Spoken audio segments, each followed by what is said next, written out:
یہ کہ وہ مجھے دیکھتا ہے مرنے سے پہلے.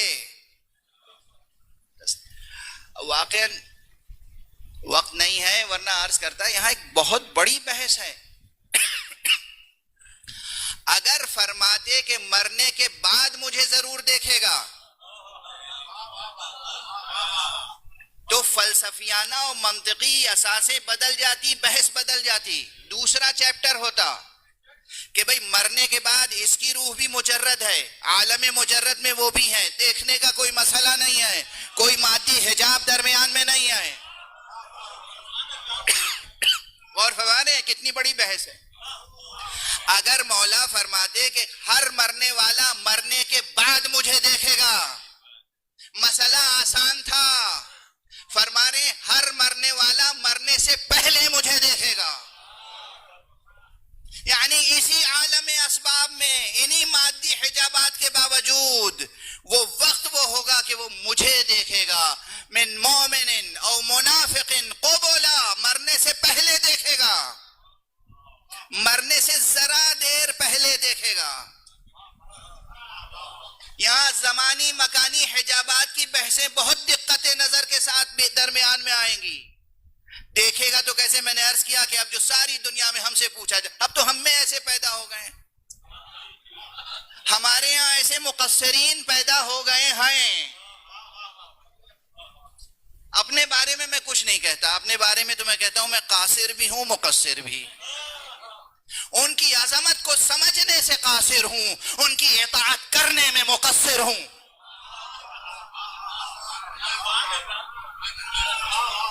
جو اطاعت کا حق ادا نہیں ہو سکتا، جو معرفت کا حق ادا نہیں ہو سکتا، معرفت کا حق ادا نہیں ہو سکتا، قاصر.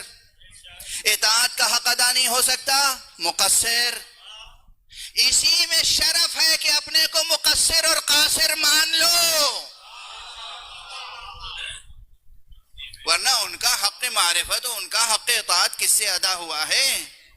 اور ہمارے یہاں بہرحال. لیکن ایسے مقصر دوسرے معنی میں عرض کر رہا ہوں جو فضائل علی اور فضائل آل علی کا انکار کرتے ہیں، وہ اس حدیث کو شاید قبول نہ کریں. اور یہ جو اٹھتے بیٹھتے ہم یا علی یا علی یا علی یا علی کہتے ہیں، وہ ان کو سمجھ میں نہیں آتی یہ بات. میں کہتا ہوں سمجھیے گا بعد میں، تجربہ کر کے دیکھ لیجئے.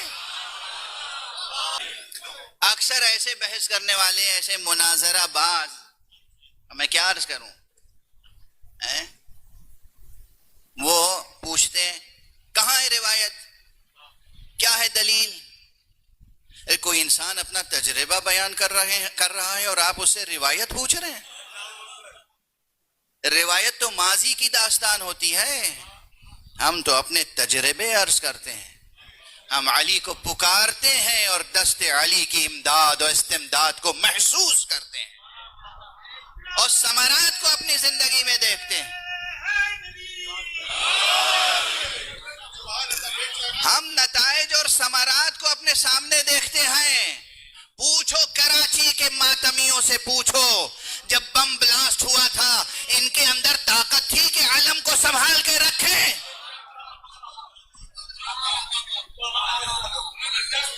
ان کے اندر تو جان نہیں تھی، طاقت نہیں تھی، ہوش و حواس نہ تھا.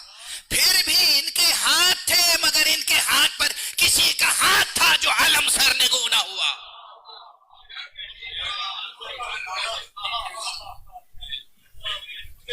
یہ جو اٹھتے بیٹھتے آپ یا علی کرتے ہیں، یہ یوں ہی نہیں ہے.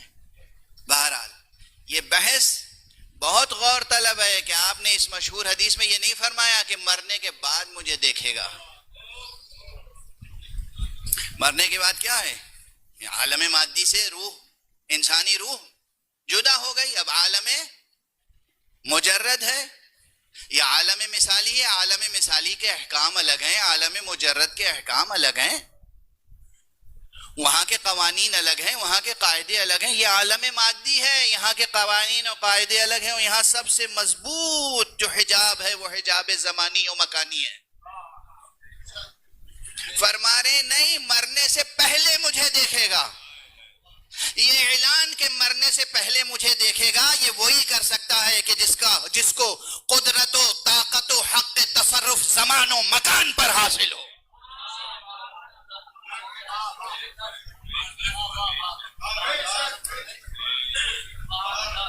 زمان بھی علی کی مٹھی میں ہے، مکان بھی علی کی مٹھی میں ہے۔ آپ بے شک کر رہے ہیں، داد دے رہے ہیں، درود پڑھ رہے ہیں، وجد کر رہے ہیں، جھوم رہے ہیں، میری نگاہوں میں تو وہ چہرے ہیں کہ جو چہرے ذکر علی سے مرجھا جاتے ہیں۔ شکوک ہیں، شبہات ہیں، انکار ہے، اعتراض ہے، تردد ہے، تأمل ہے، تفکر ہے۔